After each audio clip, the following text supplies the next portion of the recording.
അവിടെ ഫ്ലാറ്റിലെ രാവിലെ എഴുന്നേറ്റ് കുളി കഴിഞ്ഞാൽ ഉണക്ക ബ്രെഡും ചായയും കഴിക്കും. സത്യം പറഞ്ഞ ഈ പുട്ടും കടലയും തിന്നാൻ വേണ്ടി മാത്രം പ്ലെയിനിൽ കയറി ഇങ്ങി പോന്നാലെന്ന് വരെ ആലോചിച്ചിട്ടുണ്ട്. നീ പോയ പിന്നെ ഞങ്ങൾ ഈ പ്രാതലിന്റെ കാര്യം ശ്രദ്ധിക്കാറില്ല. ഇവിടെ കുമാരേട്ടനാണെങ്കിൽ ബുൾസേ മതി. ശരിക്കു പറഞ്ഞ നീ പോയതോടെ ഈ വീട് ഉറങ്ങി. നിങ്ങളുടെയൊക്കെ കത്തുകളിലെ സ്നേഹത്തിന്റെ ശക്തി കൊണ്ടാ ഞാൻ അവിടെ 7 കൊല്ലം കടിച്ചു പിടിച്ചിരുന്നത്. മടുത്തുപോയി. എന്താ അവിടുത്തെ ചൂട്, എന്താ അവിടുത്തെ വരണ്ട കാറ്റ്. മുറിയിലൊക്കെ AC ഉണ്ടെന്ന് എഴുതിയിരുന്നല്ലോ. എന്ത് AC? അതൊക്കെ മുറിക്കകത്ത് പണിയെടുക്കുന്നവർക്കല്ലേ ഏട്ടത്തി. നാട്ടുകാരുടെ മുമ്പ് ഞാൻ വലിയൊരു ഗൾഫുകാരനാ. എന്നാ സത്യം പറയാം, ആദ്യത്തെ 2-3 കൊല്ലം കല്ല് ചുമക്കലായിരുന്നു അവിടെ എന്റെ ജോലി. അയ്യേ, ഇത് ഞങ്ങളോട് പറഞ്ഞതിരിക്കട്ടെ, പുറത്തൊരു മനുഷ്യരിതറിയരുത്. നാണക്കേടാ. നിങ്ങളെ കൂടി വിഷമിപ്പിക്കേണ്ടെന്ന് കരുതിയ കത്തിൽ ഞാനതൊന്നും എഴുതാതിരുന്നത്. അത് നന്നായി. അറബികളുടെ ആട്ടും തുപ്പും നല്ലതുപോലെ സഹിച്ചു. വല്ലതും മിണ്ടാൻ പറ്റുമോ? മിണ്ടിയാൻ അടുത്ത പ്ലെയിനെ കയറ്റി ഇങ്ങ് തിരിച്ചയക്കും. ഇത്രയധികം കഷ്ടമായിരുന്നെങ്കിൽ എന്റെ കുഞ്ഞിനിങ്ങ് പോന്നുകൂടായിരുന്നു. അതെങ്ങനെ പോരും വല്യേട്ടത്തി? നമ്മുടെ ഈ വീട് പണയത്തിൽ. ചേട്ടന്മാർക്കാണെങ്കിൽ കാര്യമായിട്ട് പണിയൊന്നുമില്ല. ഇപ്പൊ നമ്മുടെ കുടുംബം ഒന്ന് കരപറ്റിയില്ലേ? വലിയൊരു ത്യാഗം തന്നെയാ നീ ചെയ്ത എന്റെ മുരളി.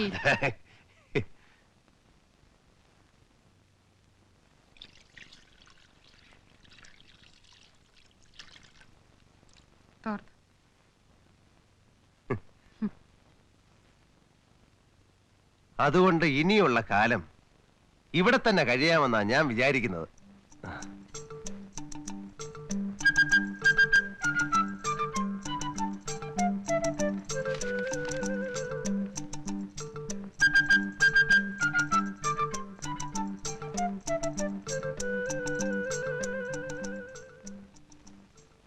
നീ കാര്യമായിട്ടാണോ ഈ പറഞ്ഞത്? എന്താ? നീ കാര്യമായിട്ട് തന്നെയാണോ ഈ പറയണേന്ന്? അതെ വല്യേട്ടാ, എനിക്ക് അവിടെ മടുത്തു. കാലത്ത് എഴുന്നേറ്റാൽ എന്നും ഒരേ കാഴ്ച. നോക്കത്താ ദൂരം നീണ്ടു കിടക്കുന്ന എണ്ണപ്പാടങ്ങൾ, കാതടപ്പിക്കുന്ന യന്ത്രങ്ങളുടെ ശബ്ദം. തെങ്ങും തോപ്പില്ല, വാഴയില്ല, മരിച്ചീനിയില്ല, നെൽപ്പാടമില്ല. കണ്ണിന് കുളിർമയുള്ള യാതൊന്നും അവിടെ ഇല്ല. പനയില്ലേ? ഈന്തപ്പന. അതുകൊണ്ട് എന്താ കാര്യം ചേട്ടാ? ഇവിടെ ഉള്ളതൊന്നും അവിടെ ഇല്ലെന്നാ ഞാൻ ഉദ്ദേശിച്ചത്. അവിടെ ഉള്ളതൊന്നും ഇവിടെ ഇല്ലല്ലോ. ഇഷ്ടം പോലെ പെട്രോളും ഡീസലും, ഇഷ്ടം പോലെ ഒട്ടകങ്ങൾ. ഞാൻ പറഞ്ഞത് ചേട്ടന് മനസ്സിലായിട്ടില്ല. അന്നാട്ടില് വിഷു ഉണ്ടോ? വിഷുവിന് പടക്കം പൊട്ടിക്കലുണ്ടോ? അന്നാട്ടിൽ ഓണം ഉണ്ടോ? ഓണത്തിന് പൂ പറിക്കലുണ്ടോ? ഓ, അതാണോ കാര്യം? അങ്ങനെയാണ് നീ പോകുമ്പോ കുറച്ച് പൂവും പടക്കവും ഒക്കെ പാക്ക് ചെയ്തെടുത്തോ. അത് ശരിയാ, കാര്യമൊക്കെ ശരി തന്നെ. എന്നാലും അനുജൻ ഗൾഫിലാണെന്ന് ആളുകളോട് പറയാൻ ഒരു ഗമയുണ്ടായിരുന്നു. ഇത്രയും കാലം പറഞ്ഞില്ലേ? ഇനി എന്തായാലും തിരിച്ചു പോകുന്നില്ല. NRI അക്കൗണ്ടിൽ കുറച്ച് രൂപയുണ്ട്. അതുകൊണ്ട് വല്ല ബിസിനസ്സും ചെയ്ത് ഇവിടെ തന്നെ കൂടാമെന്നാ ഞാൻ തീരുമാനിച്ചിരിക്കുന്നത്. ഒന്നുകൂടെ ആലോചിച്ചിട്ട് പോരെ മുരളി? അതെ അല്ലേ? കുറെ കാലമായി ഞാനിത് ആലോചിക്കാൻ തുടങ്ങിയിട്ട്. മാത്രമല്ല, ഞാൻ സത്യം പറയാം, എന്റെ വിസയുടെ കാലാവധി കഴിഞ്ഞു. അപ്പ പിന്നെ അതാ നല്ലത്.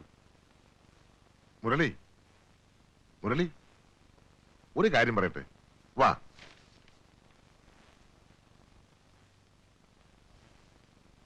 ഹലോ, പരിചയപ്പെടുത്തണ്ടല്ലോ. എന്റെ ഏറ്റവും പ്രിയപ്പെട്ട അനുജൻ മുരളീധരൻ. ഇത് സണ്ണി ലൂക്കോസ്, ഇത് ജോണി പാറക്കാട്. ഹലോ. ഇതെന്താ എല്ലാരും ഒരേ വേഷത്തിൽ, ഈ വളയും ജുബ്ബയൊക്കെ? ഞങ്ങൾ അബ്കാരികള് പൊതുവെ ഈ വേഷത്തിലാ. നീ 6-7 കൊല്ലം ഗൾഫിലായിരുന്നുകൊണ്ട് കേരളത്തിലെ സ്ഥിതികളെ കുറിച്ച് ശരിക്കും അറിഞ്ഞിട്ടുണ്ടാവില്ല. ഒരു അബ്കാരി കോൺട്രാക്ട് എന്ന് പറഞ്ഞാൽ ആരാ? രാഷ്ട്രീയക്കാർക്ക് വരെ ഞങ്ങളെ പേടിയാ. എന്തിന്? സർക്കാരിനെ താങ്ങി നിർത്തുന്നത് പോലും ഇന്ന് ഞങ്ങളാ. എനിക്ക് അറിയില്ലായിരുന്നു കേട്ടോ. അതിരിക്കെ അങ്ങോട്ടിരിക്കും.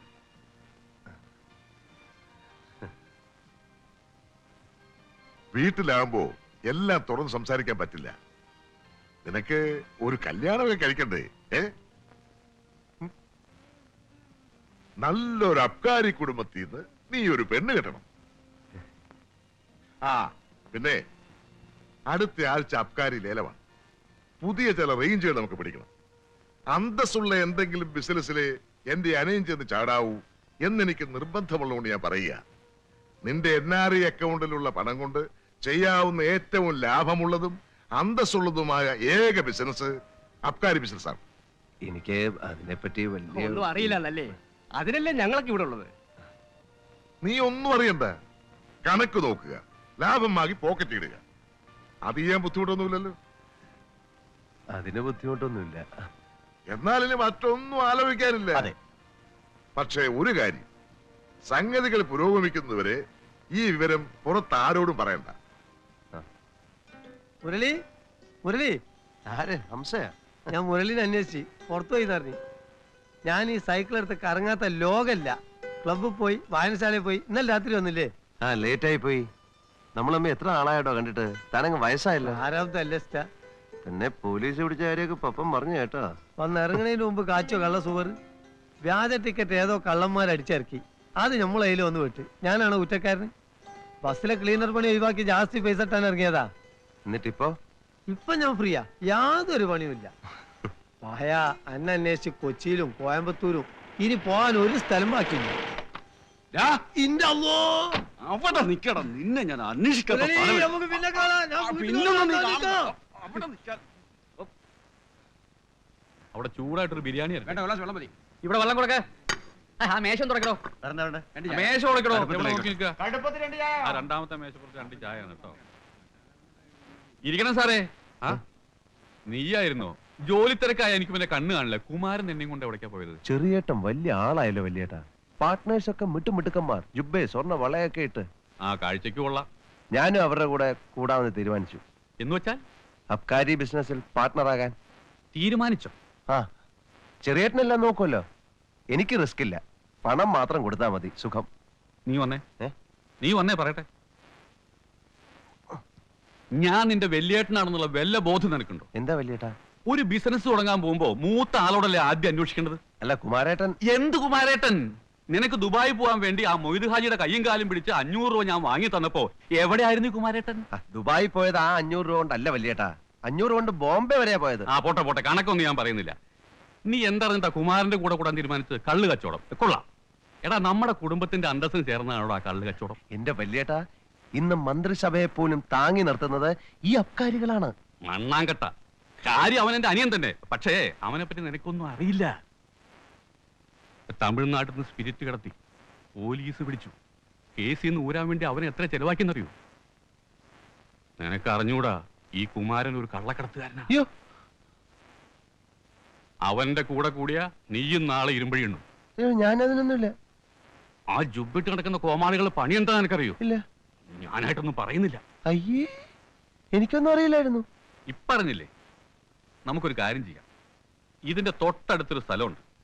അവിടെ അന്തസ്സായിട്ട് ഒരു AC റെസ്റ്റോറന്റ് തുടങ്ങാം. നീ ഒന്നും അറിയണ്ട, എല്ലാം ഞാൻ നോക്കിക്കോളാം.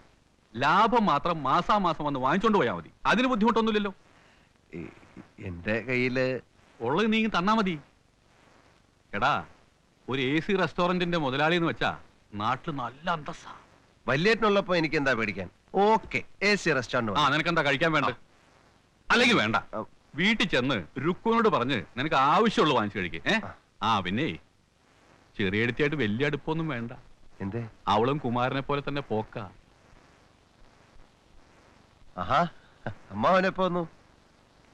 ഞാൻ വന്നിട്ട് കുറച്ചു നേരമായി. വരണവിവരത്തിന് നിനക്കൊരു കത്തയച്ചാലെന്താ? ഞാൻ അയച്ചിരുന്നല്ലോ. അതിങ്ങോട്ട് നിന്റെ തറവാടൊന്നും ചാവശ്ശേരിലുണ്ടല്ലോ. അമ്മായി പിണങ്ങി നിൽക്കുക. ഞാൻ വിളിച്ചിട്ട് ഇങ്ങോട്ട് വന്നില്ല. പിണക്കമൊക്കെ ഞാൻ അവിടെ വന്നിട്ട് മാറ്റും. എടാ, നീ ഇനി തിരിച്ചു പോണില്ല എന്ന് രുക്മിണി പറഞ്ഞല്ലോ, ശരിയാണോ? ആ, ശരിയാ. നീ കുമാരന്റെ കൂടെ എവിടേക്കാ പോയത്? അല്ല, ഈ സോപ്പും കമ്പിളി ഒന്നും കൊണ്ടുവന്നില്ലേ? എന്ത് കമ്പിളി? അവിടെ തണുപ്പുണ്ടെങ്കിലല്ലേ ഉള്ളൂ. മാത്രമല്ല എന്റെ നിറയെ സാധനങ്ങൾ ഈ കസ്റ്റംസുകാർ പിടിച്ചു. എനിക്ക് തരാതിരിക്കാൻ വേണ്ടി നീ നുണയൊന്നും പറയണ്ട. നിന്റെ തള്ള ദേവകി 3 മാസം രക്തവാദം പിടിച്ച് കിടന്നപ്പോ മരുന്ന് മേടിച്ചു കൊടുക്കാനും ശുശ്രൂഷിക്കാനും ഞാനേ ഉണ്ടായുള്ളൂ. അത് മറക്കണ്ട.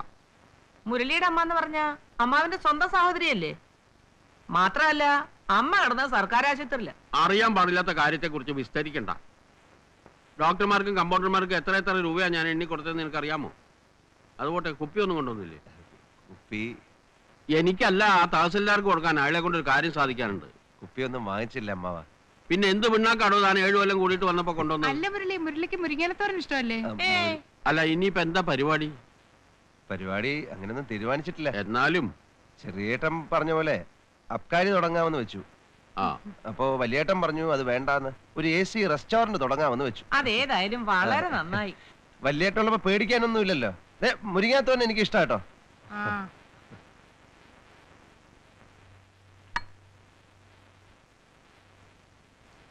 എന്താ? ഉം. ഉം.